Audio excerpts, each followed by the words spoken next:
శ్రీరామ్, జై హనుమాన్. పంచవతి హనుమాన్ దేవాలయ ఆధ్వర్యంలో మా రంగరాంపల్లి గౌరవ కౌన్సిలర్ గారు, గౌరవ దేవాలయ కమిటీ చైర్మన్ గారు, దేవాలయ కమిటీ సభ్యులు ఎంతో అద్భుతంగా ఈ కార్యక్రమ ఏర్పాటుకు సహకరించిన ప్రతి ఒక్కరికి, ఈ దసరా ఉత్సవాల్లో పాల్గొనడానికి వచ్చిన మా సిద్దిపేట అక్క చెల్లెళ్లకు, అన్న తమ్ముళ్ళందరికీ శిరస్సు వంచి నమస్కారం తెలియజేస్తా ఉన్నాను. దసరా అంటేనే చెడుపై మంచి విజయం. అంటే ఎప్పుడైనా మనందరం కూడా ధర్మం ఏం చెప్పింది, హిందూ ధర్మం మనకు భగవద్గీతలో ఏం చెప్తారంటే ఎప్పుడైనా న్యాయమే నిలుస్తుంది, ధర్మమే గెలుస్తుంది అంటారు.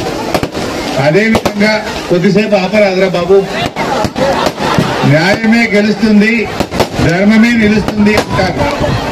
తప్పకుండా ఏది ఏమైనా ఈరోజు మన రాష్ట్రం ఎంతో అద్భుతంగా అభివృద్ధిలో ముందుకు పోయింది.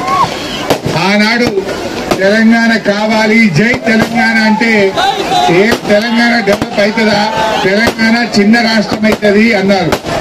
కానీ మీ అందరి ఆశీస్సులతో కేసీఆర్ నాయకత్వంలో తెలంగాణ తెచ్చుకున్నాం. మన తెలంగాణ భారతదేశానికి దిక్సూచిగా తెలంగాణ నిలిచింది.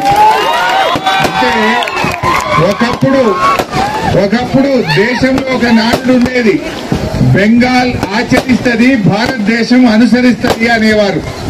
కానీ దాన్ని తిరగరాసి తెలంగాణ ఆచరిస్తుంది, భారతదేశం అనుసరిస్తుంది అని గత 10 ఏళ్లలో మనం నిరూపించాం. ఎందుకు? మనం మంచినీళ్లు, ఇంటింటికి మంచినీళ్లు ఇచ్చే మిషన్ భగీరథ స్టార్ట్ చేస్తే దాన్ని చూసి భారతదేశం హర్ ఘర్ కో జల్ అని చెప్పి యావత్ దేశమంతా కూడా మంచినీళ్ల పథకానికి మన తెలంగాణని మార్గదర్శకమైంది, ఆదర్శంగా నిలిచింది. చెరువులు బాగా చేసే మిషన్ కాకతీయ భారతదేశానికి నేర్పించింది మన తెలంగాణ రాష్ట్రమే. రైతులకు నేరుగా నగదు బదిలీ పథకం, రైతు బంధు కూడా మన తెలంగాణనే ఆదర్శంగా నిలిచింది. ఇలా ఎన్నో కార్యక్రమాలు తెలంగాణ భారతదేశానికి దిక్సూచిగా నిలిచింది. అయితే ఈ తెలంగాణకు మన సిద్దిపేట దిక్సూచిగా నిలిచింది. సిద్దిపేటలో జరిగే కార్యక్రమాలు యావత్ రాష్ట్రానికి మార్గదర్శకంగా నిలిచినాయి. సిద్దిపేటలో జరిగే అభివృద్ధి మన రాష్ట్రానికి, మన దేశానికి దిక్సూచిగా నిలిచింది. అభివృద్ధిలో మరి సిద్దిపేట ప్రాంతం, మన పట్టణం ఎన్నో రకాలుగా ముందుకు పోయాం. సిద్దిపేట జిల్లా అంటే చేసుకున్నాం, సిద్దిపేటకు రైలు అంటే తెచ్చాం, సిద్దిపేటకు గోదావరి జలాలంటే తెచ్చాం, సిద్దిపేటకు మెడికల్ కాలేజ్ అంటే తెచ్చుకున్నాం, జాతీయ రహదారులు తెచ్చుకున్నాం. అభివృద్ధిలో అగ్రగామిగా సిద్దిపేట నిలిపాం. మీ అందరి ఆశీస్సులు, మీ ప్రేమ అభిమానాలతో ఈ సిద్దిపేట చక్కగా దేశానికి, రాష్ట్రానికి మార్గదర్శకంగా నిలిచింది. మరి ఆ రాముల వారి దయతో, అమ్మవారి దయతో ఇంకా రాబోయే రోజుల్లో ఈ సిద్దిపేటను అన్ని రకాలుగా ముందుకు తీసుకుపోదాం. ఒకప్పుడు సిద్దిపేటలో మన పాత సిద్దిపేట పోతే అయితే సందులు లేకపోతే పందులు, పందులే ఉంటుండే సిద్దిపేట. ఇప్పుడు ఉన్నాయా? ఎంత చక్కగా సిద్దిపేట తయారు చేసుకున్నామో మీకు తెలుసు. అది మీ ప్రేమ, మీ ఆదరాభిమానాలతోనే సిద్దిపేట ఇంత బాగా జరిగింది. నేను రాముల వారిని, ఆ అమ్మవారిని ఒకటే ప్రార్థిస్తా ఉన్నా, దయచేసి ఈరోజు రాష్ట్రంలో చాలా మంది కూడా వ్యాపారాలు జరుగుతలేదని, బేరాలు జరుగుతలేవని, రియల్ ఎస్టేట్ కుదేలైందని చాలా మంది ఇబ్బందుల్లో ఉన్నారు ప్రజలు. ఎవరికి కూడా బేరాలు మున్పట్లెక్క నడుస్తలేవట. రియల్ ఎస్టేట్ మొత్తానికే బంద్ అయిందట. అమ్మాయి పెళ్లి పెట్టుకుంటే ఏదైనా ఒక ప్లాట్ అమ్ముదామో, ఎకరం అమ్ముదామంటే కొనుటోళ్లు లేకుండా అయిందని చెప్పి అక్కడక్కడ ప్రజలు చెప్తా ఉన్నారు. నేను ఆ రాముల వారిని, అమ్మవారిని ఒకటే ప్రార్థిస్తా ఉన్నా, మీ దయతో ఇప్పటికైనా తెలంగాణలో అందరి వ్యాపారాలు బాగా జరగాలి అని, మీ అందరి కోరికలు నెరవేరాలని, మీ అందరూ ఆయుర ఆరోగ్యాలతో ఉండాలని, సుఖ సంతోషాలతో ఈ తెలంగాణ దేశానికి ఆదర్శంగా ఉండాలని చెప్పి రాముల వారిని ప్రార్థిస్తూ మీ అందరి పక్షాన కూడా నేను ప్రార్థిస్తా ఉన్నాను. ఎందుకంటే ప్రజలు ఎప్పుడైనా కూడా అందరూ బాగుండాలనుకుంటారు.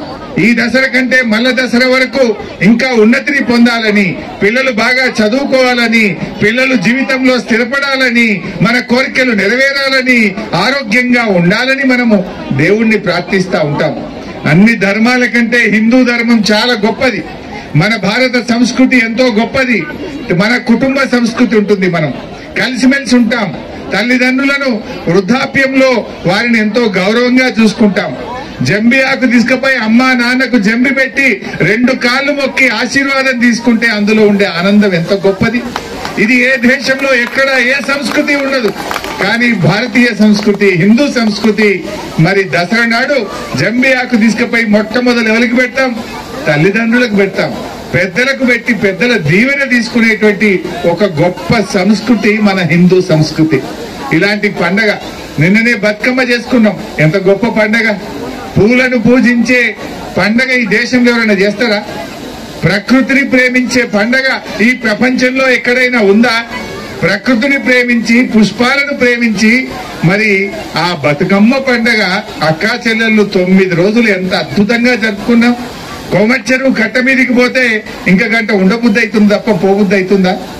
ఎంత అందంగా కోమచ్చెరువును తయారు చేసుకున్నామో మీ అందరికీ తెలుసు. ఇలా ఇంకా ఇంకా ముందుకు పోవాలి. అంటే భారతీయ సంస్కృతిలో మన సంక్రాంతి అయితేనేమి, బతుకమ్మ అయితేనేమి, దసరానైతేనేమి ఈ పండుగలు ఎంతో గొప్పగా మనం జరుపుకుంటాం. మన కుటుంబం యొక్క ఐక్యతకు కుల మతాలకు అతీతంగా పండుగలు జరుపుకుంటాం. ఇన్ని కులాలు ఉన్నాయి కానీ ఇక్కడ కులం ఉందా? అందరికీ దసరా ఒకటే, అందరికీ బతుకమ్మ ఒకటే. అన్ని పండుగలు ప్రజల మధ్య ఒక ఐక్యతను పెంపొందిస్తుంది, ప్రేమల్ని పంచుతూ ఉంటుంది. ఇంకా ఇంకా మనందరం ముందుకు సాగాలి. ఈ ప్రేమ, ఈ ఐక్యత, ఈ అభిమానం, భారతీయ సంస్కృతిని మనం మన భావితరాలకు అందించాల్సిన బాధ్యత మన మీద ఉంది. ఈ తరం పిల్లలు కూడా ఈ పండుగల్ని అందిపుచ్చుకోవాలి. ఈ సంస్కృతి సాంప్రదాయాలు తెలుసుకోవాలి. రాబోయే రోజుల్లో ముందు తరాలకు అందించాల్సిన బాధ్యత ఉంది. ఈ మధ్య మీరు టీవీలో చూస్తుంటారు, అమెరికాలో, లండన్ లో, దుబాయ్ లో, ఆఫ్రికాలో, ప్రపంచంలో ఎక్కడున్నా మన తెలంగాణ ఆడబిడ్డలు బతుకమ్మ పండుగ గొప్పగా జరుపుకుంటున్నారు, దసరా జరుపుతున్నారు, బోనాలు తీస్తా ఉన్నారు. ఏ పండుగ అయినా మరి ఆ సాంప్రదాయాన్ని దేశ విదేశాల్లో కొనసాగించడం అనేది నిజంగా చాలా సంతోషమైనటువంటిది. ఇది మనం కూడా మన తాతలు తండ్రుల నుంచి తరతరాల నుంచి వస్తున్నటువంటి ఈ సాంప్రదాయాలను రేపు రాబోయే తరాలకు కూడా అందించాల్సినటువంటి బాధ్యత మన అందరి మీద కూడా ఉంది. పిల్లలకు చదువు నేర్పడం ఎంత ముఖ్యమో పిల్లలకు మన సంస్కృతి నేర్పడం, మన సాంప్రదాయాలను గౌరవించడం, పిల్లలకు పెద్దల పట్ల గౌరవాన్ని నేర్పడం కూడా చాలా ముఖ్యమైంది. ఎందుకంటే ఆ ప్రేమ, అభిమానం చిన్ననాటి నుంచే రావాలి. మనం ఎంతసేపు ఇంగ్లీష్ మీడియంలో చదివించాలి, కాన్వెంట్ స్కూల్లో చదివించాలి, బాగా చదివించాలనుకుంటున్నాం. బాగా చదివించడం ఎంత ముఖ్యమో మన పిల్లలకు మన సంస్కృతి, మన సాంప్రదాయము, పెద్దల పట్ల గౌరవాన్ని పెంపొందించే విధంగా నేర్పడం కూడా తల్లిదండ్రుల బాధ్యత. గురువులు విద్యను నేర్పిస్తే తల్లిదండ్రులు మన కుటుంబ నేపథ్యాన్ని, మన సాంప్రదాయాలను, మన పండగలను, మన దేశం, మన రాష్ట్రం యొక్క గొప్పతనాన్ని మన పిల్లలకు నేర్పించాల్సిన బాధ్యత తల్లిదండ్రులుగా మన మీదనే ఉంటుంది. ఇది గొప్పది. ఇవాళ విదేశీ సంస్కృతి మనం ఆ ఫోన్లలో చూస్తా ఉన్నాం. పొద్దున్నేస్తే ఫోనే పడుతున్నాం అందరం. మరి పిల్లలు కూడా అన్నం తినాలంటే తల్లి ఇంతకుముందు సంకకేసి చందమామ రావే నోట్ల బుక్క పెడుతుండే, ఇప్పుడు సెల్ ఫోన్ చేతిలో పెడుతుంది, నోట్ల బుక్క పెడుతుంది. మరి ఇది మంచిది కాదు. ఫోన్ల మీద ఎక్కువ సమయం గడపకూడదు. మనం తప్పకుండా స్పోర్ట్స్ ఉండాలి. వెనకట అమ్మమ్మనో, నాయనమ్మనో, తాతమ్మనో వాళ్ళు మంచిగా పిల్లలకు అన్ని చెప్పుదురు. ఇప్పుడు ఏమైంది? అంతా ఫోనే, ఫోన్ మయమైపోయింది. కొంచెం ఫోన్లు తగ్గించాలి పిల్లల్ని. మనం కూడా మన సాంప్రదాయాలను, హిందూ ధర్మ పరిరక్షణ కోసం మన కుటుంబ నేపథ్యాన్ని అందరం కూడా కాపాడుకోవాలని చెప్పి కూడా కోరుకుంటా ఉన్నా. చివరిగా రాముల వారిని, అమ్మవారిని, మరి మా వాళ్ళ వ్యాపారాలన్నీ బాగా జరగాలి, రియల్ ఎస్టేట్ బాగా అభివృద్ధి జరగాలి, బిజినెస్ జరగాలి, బేరాలు జరగాలి, మీ పిల్లల చదువులు బాగా రావాలి, మీ పిల్లలకు ఉద్యోగాలు రావాలి, మన కలలు నిజం కావాలని ఆ రాముల వారిని ప్రార్థిస్తూ మీ అందరికీ నమస్కారం. జై శ్రీరామ్.